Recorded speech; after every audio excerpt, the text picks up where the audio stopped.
everybody. This is Nikki Asher Bowling from Motherhood Unfiltered. It's going to be okay. And today we have another guest. Her name is Melissa Reilly, and she's a clinical psychologist and a parent coach.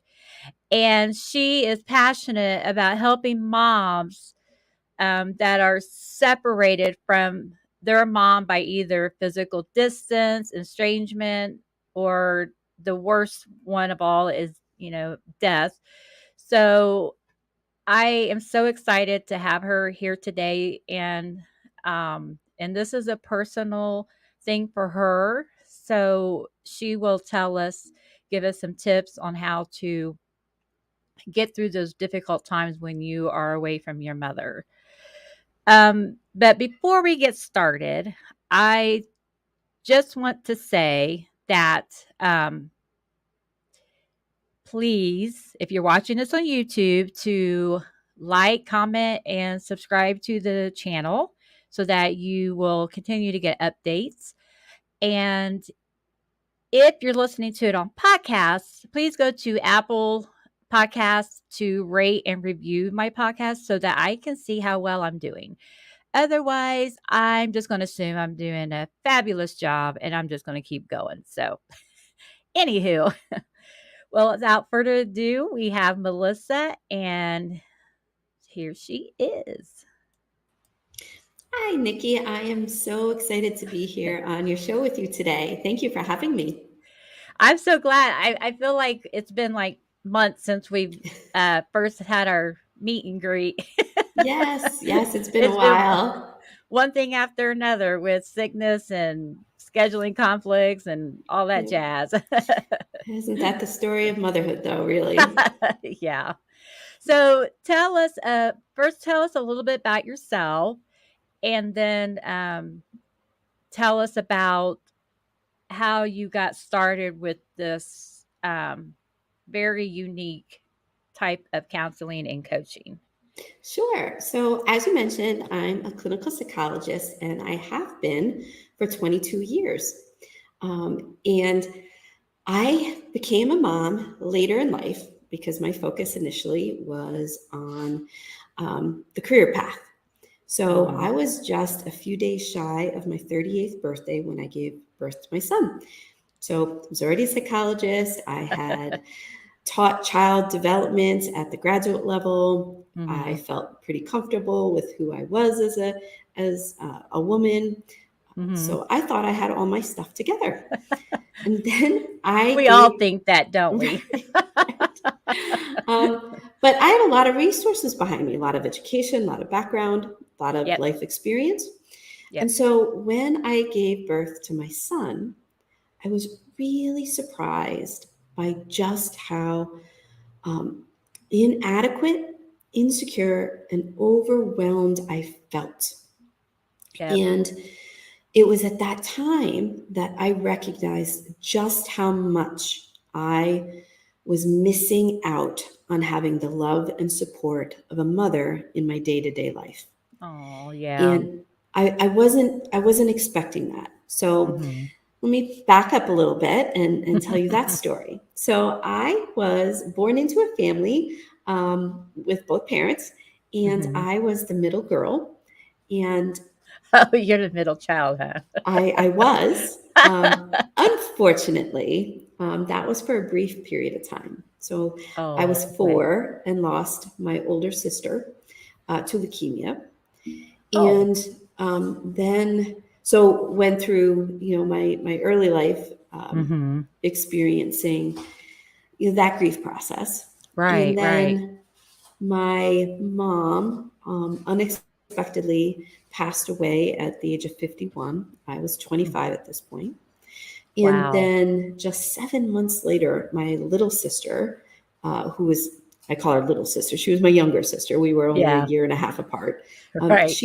She died suddenly as well. She Oh had my God, Melissa. a blood clot in her lung. I know, right? So here I was, my early adulthood Yeah. and childhood being Yeah. very significantly impacted by grief. Right, right. So um, I went through the grief process, Mhm. had, dealt with that. So, like I said, this was in my 20s. Now, Mhm. I Mhm. didn't have my son until, like I said, days shy of 38. Yeah. So I had a long time, felt like, Uh-huh. I knew what it was like to now be without the women in my family. Mhm. Um, and so was really taken by surprise by just how wrong I was by that. When I gave birth to my son, Yep. it all came back. And Yeah. I felt both this resurgence of grief, but also I struggled with this sense of who am I as a mom when I Yeah. don't have my own mother Mhm. to learn from, to talk Right, to be a and part of. when you have a baby, I mean, and when you're pregnant and when you have a baby, you your hormones already, you know, up. They're all topsy-turvy, and Right. so I could just imagine, the celebration of having your baby, and then all that other stuff hits. Like, after you come down from that high, you're like, "Oh my gosh, I don't have my mom," you know? Right. Who do I go to? Right. Right. Who's going to support me? Who do I ask those questions of? Yep. I, my son was the very first newborn I ever held in my life. Oh, So, wow, yeah. yeah, I was at a different stage, right? Uh-huh. So my Yeah. friends, their kids were, high schoolers or young adults. Um, yeah, Like, exa- Melissa, you're a little late to the party. exactly, exactly. So it's just, a different stage. So Mhm. yeah, it was very isolating and a lonely place to be. Oh, And I so, go yeah, I ahead. don't even think I could imagine that because I'm the oldest of 5, Mm, and well, actually 7, there we have 2 half sisters, but I was the one that babysat everybody, so it's hard for me to even imagine, being later in life and you've never had the opportunity to hold a baby, I mean, because of everything that's had happened in your life. mhm. If things had went, the way you wanted it to, I mean, your sisters probably would have had kids and then, you know, Right. but It wow. exactly right. Yeah, that's just an amazing thought to me. But Mhm. Yeah. So, um, his early, number of years were difficult, mhm. and one of the things I realized, Nikki, is that, well, not realized, but one of the things I thought about was Mhm. what is wrong with me? Why is this so difficult? Oh, Because I looked around and it just seemed like, mhm. uh, you know, I was struggling in ways Mhm. that others weren't. And like I said earlier, I had all these resources, all this knowledge, Mhm. all this background, right? I was older, so it Yeah. wasn't like I was a young mom. Right, Um, right. so I just felt this sense of shame, like there's Yeah. something wrong with me. And it wasn't No, until later that I realized that I was different, right? Being mhm. a mom without a mom is different It than is. being a mom that has a supportive, loving mom in her day to day life. Right. And so, without recognizing that difference, I was left Mhm. just feeling badly about myself. Yeah, because if your mom had been there with you and you had all these emotions, she would have said, "Honey, everybody struggles in Hmm. their own way, there's no perfect mom out there, we're all just winging it." And, Right. but you Right. didn't have that at all, you know? No, no. So that was kind of my low point, right? But I didn't Yeah. stay there. That's not where I stayed. I started reaching out and I realized in working with other moms as a Mhm. psychologist, I started Mhm. noticing these patterns, right? That Mhm. those moms that also didn't have moms in their life had some Wow. common Yeah. features, right? There were these characteristics that Yeah. seemed to run through. So, Mhm. being the psych nerd that I am, I started doing research, right? Yeah. And realized that there's not a lot of information out there about the unique challenges that Yeah. moms without a mom face. So I thought, Wow. okay, I'm going to do something about that. I'm going to really start looking into it and focus on Yeah. working with moms without a mom. So that's where how I Uh-huh. got to where I am now. Well, when you started researching, what was the big thing that stood out to you, like, that maybe you all had something in common, like a There's struggle or something, you know? Well, there's not a lot of research out there. There's, Mhm. a couple, blog posts, right? Mhm. Some articles, maybe, Mhm. a couple books, but that's Uh-huh. about it. There's not a lot of research. Oh, So, okay, okay. So right. I So, thought maybe if you were talking to these mothers, they're like, "Yeah, re- I being a mom, I didn't know what to do with my kids," you know?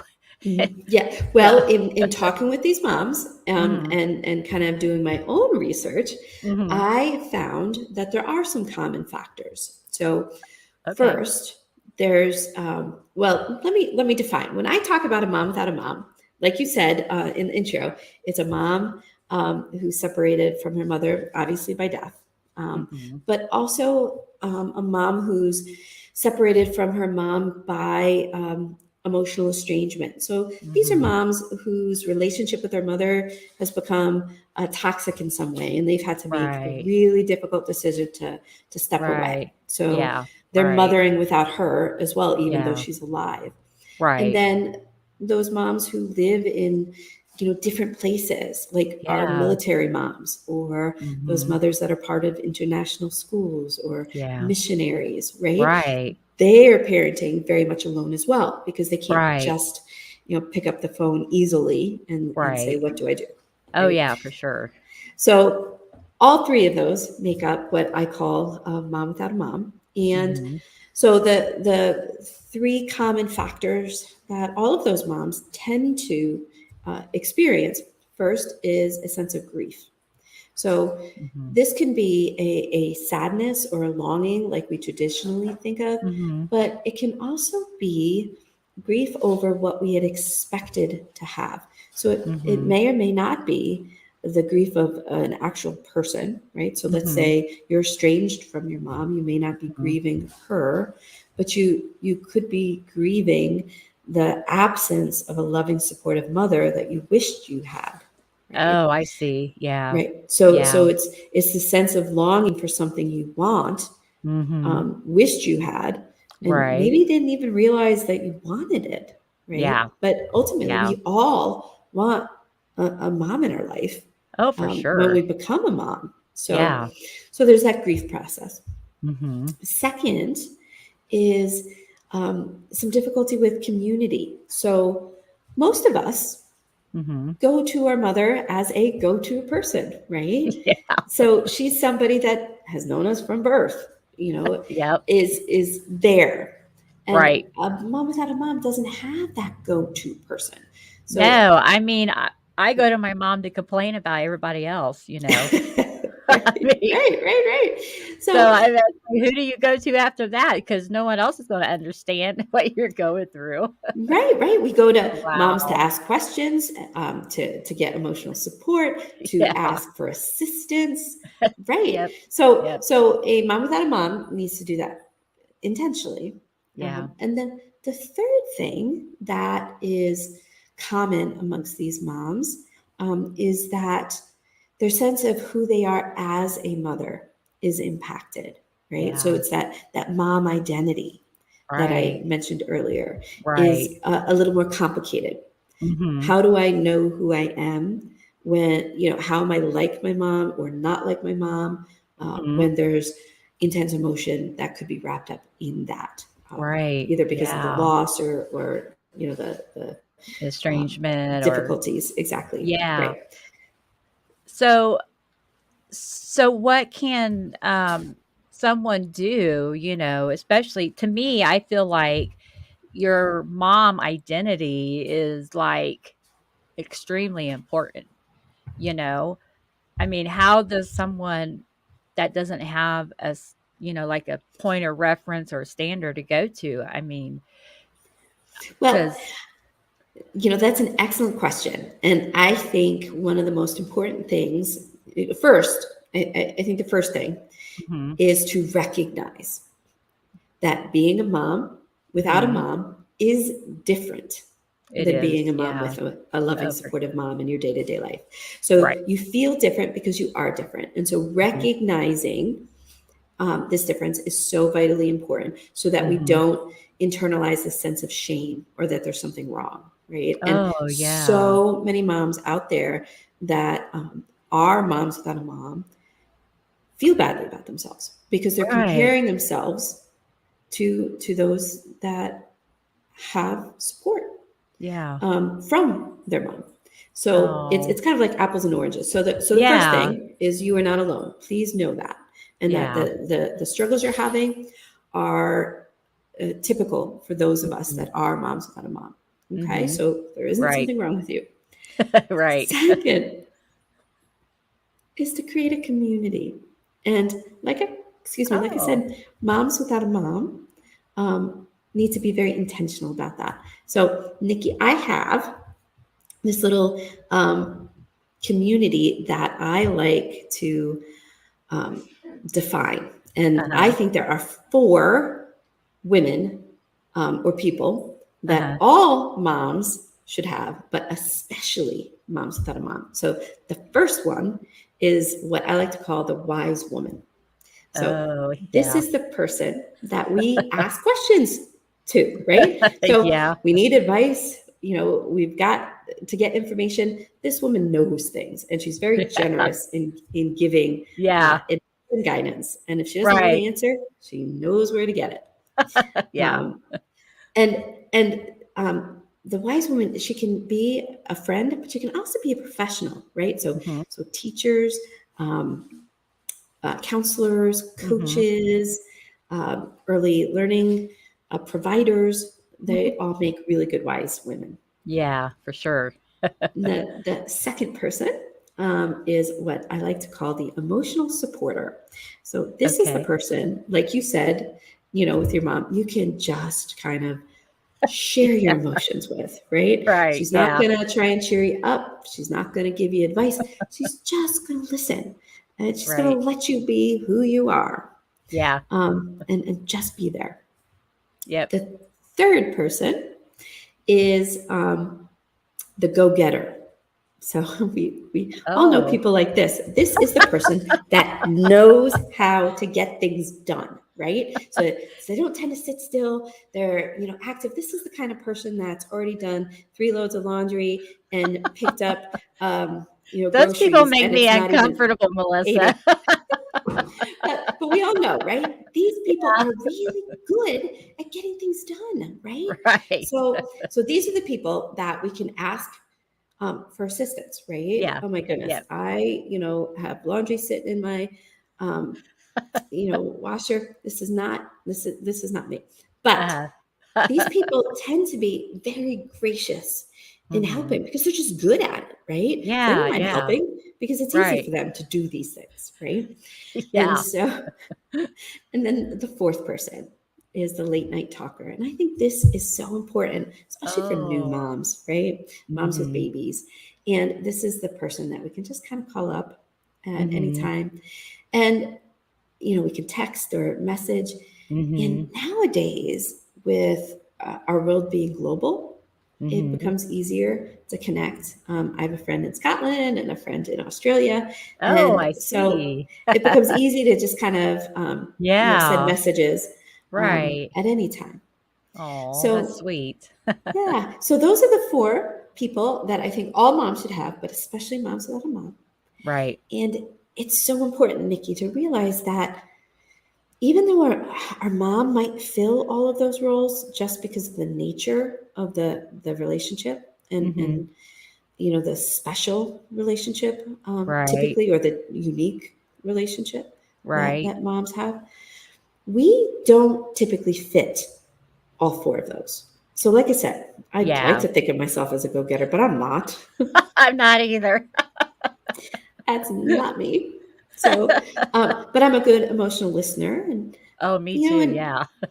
and at this point in my life, I tend to fit the wise woman. Um, so we need to know the strengths of our friends. Yeah. So it is so much easier for them to help us Uh-huh. if we know how they can help us based on who they Right. are, right? Right. Yeah. Yeah. I love that. I love that you've um have found, those 4 different types of support that Mhm. someone can, you know and they may already have that in their life, you know? Yes. And I just got goosebumps thinking about that, but because, I mean, yeah, in a traditional sense, you may not have the one person that you really want to be there, but you're still able to use those resources or that support group that you've got, in your Mhm. community. So I mean, it's so tough anyway being a new mom, and I mean, I know my mom knows this already, but she drives me crazy sometimes, and I, Of but course. but still, I mean, she's always been there for my siblings and and she's just a pillar of strength, and to not have that, I mean, even if you don't say it, you just know that you can just call her or go see her, Mhm. and I just hate that there are so many ladies out there who are moms and they don't have that, in their life, whether, whatever the circumstances. I mean, even if, you're estranged, from your mom, just not being able to just go and talk, Right? you know, it's just disheartening. It is. It really is. Absolutely. Yeah. Absolutely. And I know there's so many women out there, Mhm. in our culture, we tend to have this belief that we should be able to do it all, right? We should be able to take care of our family Yeah. all by ourselves, right? Yeah. But That and work and right. But that just all isn't every real. no. We aren't physically designed to take care of our families by ourselves. We're Mm-mm. designed to raise our families in community. And Right, so right. we it isn't a weakness to ask for help. It's actually a demonstration of your strength in Mm. recognizing Mhm. that you need help and how and where to get it. Right. And so I want to empower all of the moms out there listening to this Yeah. that it really is a measure of your strength when you see that you need support and you seek Mhm. out and get that. And Yeah. asking for help is difficult, right? We feel vulnerable. Yeah. And so it really does take this level of bravery and strength to do that. Mhm. And we have to remember that we're not burdens when we ask for help, right? Mm. We're not a burden on people. If Um, someone says that you are, then you don't need to be going to them. exactly. But yet it's so funny, right? I hear that all the time, right? I I don't can't want to believe burden that. somebody. I don't want to be burdened, right? Which is just again silly. Yeah. We're not burdens. But so I have this really neat little tip I like to tell moms, Oh, right? okay. Yeah. Actually, not just moms. This is a good tip for anybody. But if you have 4 people in your life Mhm. that you feel comfortable asking for assistance, Mhm. um, you can ask them to help you for 1 hour once a month. Hmm. And I don't care how busy you are, none of us would ever bat an eyelash to give 1 hour once a month to a Yep. friend, right? And so Yep. if you have 4 people in your life and you spread that out, you've got an Yeah. hour of help every week. And Right. that is a huge relief to Right. moms that need that. So were you able early on to, get your support group going, or did it take you a while? Like, I mean, if It someone like me be like, years later, they're grown up, "Oh, I coulda asked for help, duh," you know? it unfortunately it did take me it took me a while. It Yeah. you know I am introverted, so I'm shy by Mhm. nature, and Yeah. where I live is not where I grew up. So Oh, gotcha. I didn't have strong roots in the community. So it took me a Mhm. little while before I found my people. But Oh, wow. I needed to start reaching out. And Yeah. again, I kind of really recognized, that internal strength, and Yeah. recognized that what was getting in the way was Uh-huh. that sense of shame, that sense of something's wrong with Oh. me. And once I named it and recognized it and realized Mhm. that that isn't real, then Mhm. it freed me up to start Awesome. reaching Yeah. out. And that is what, again, I really want to empower the moms listening to the Yeah. show, Right. that's where I would like you to be, Yeah. is to feel good about who you are as a mom, Mhm.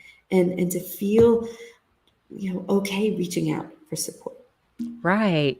Well, I'm so glad that, you just I mean, like, you realize it's good when we realize that, um, we're either lacking or there's something standing in our way, right? Mm-hmm.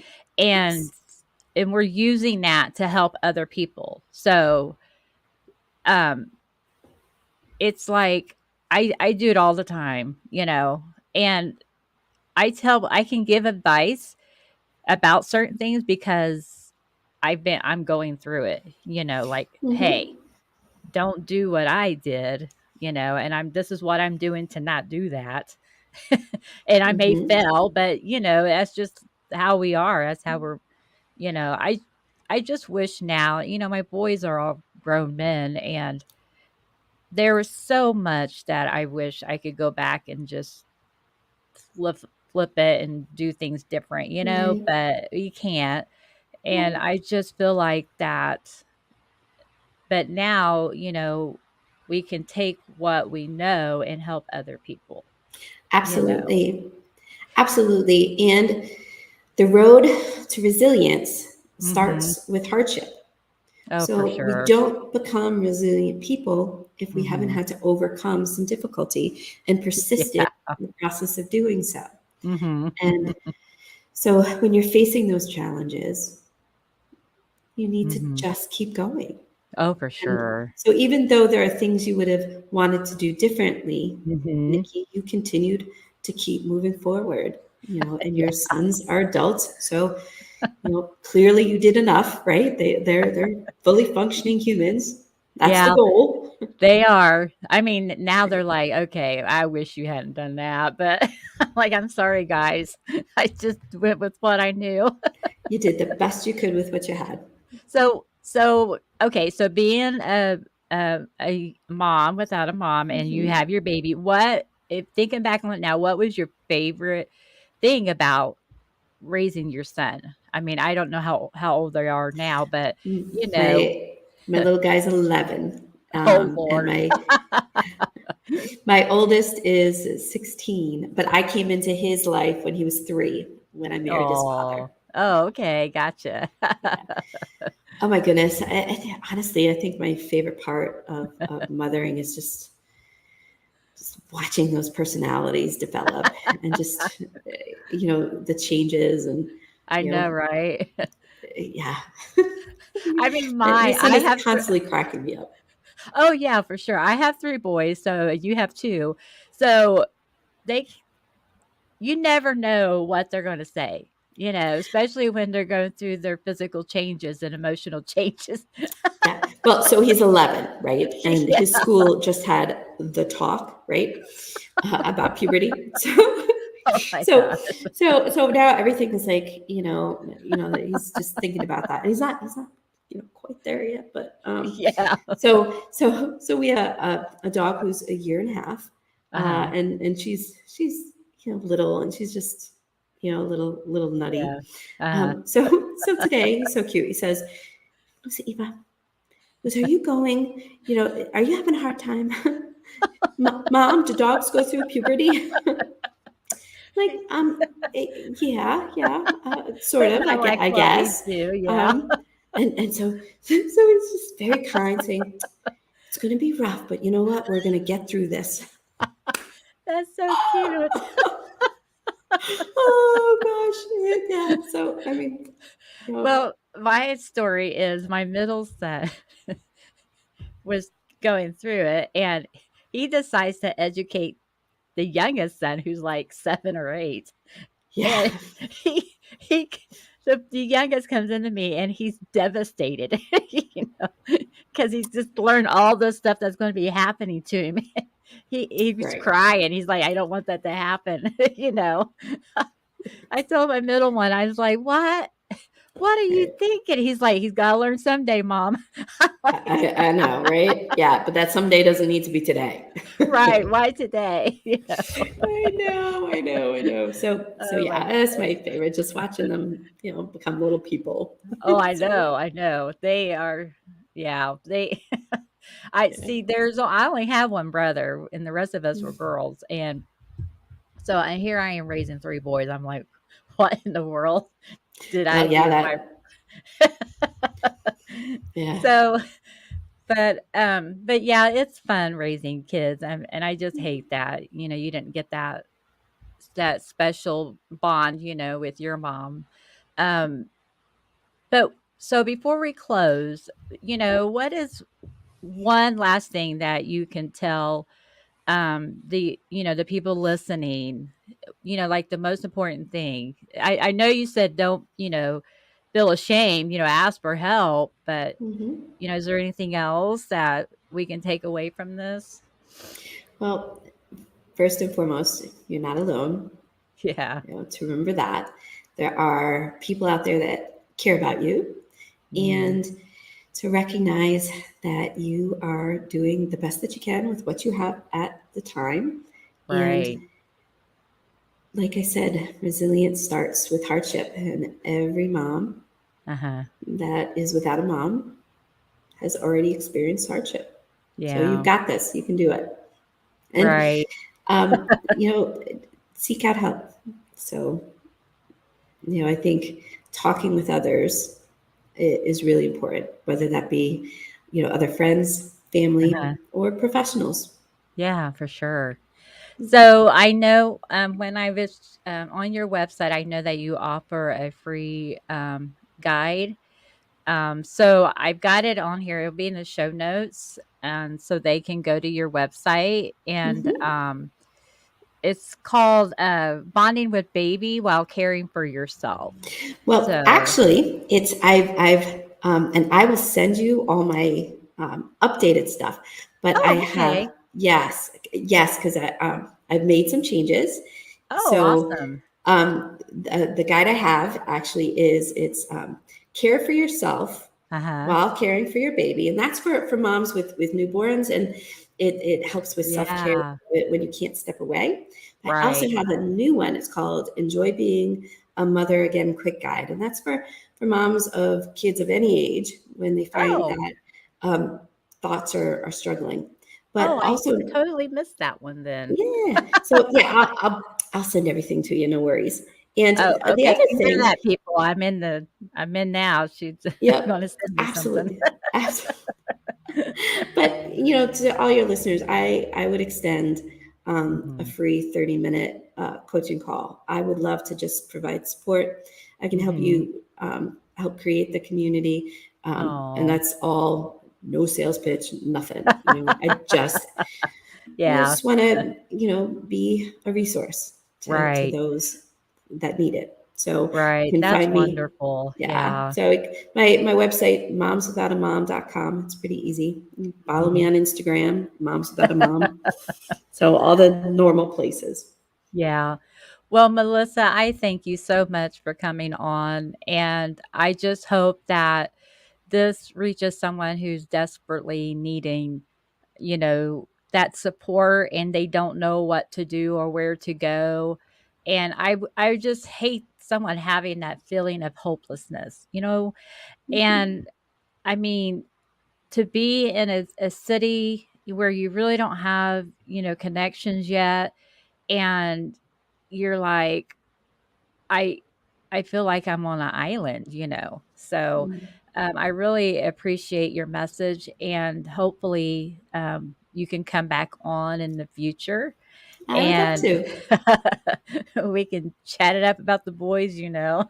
Yes, that sounds great. Well, thank you, Melissa, and I cannot wait to talk to you again. Thank you.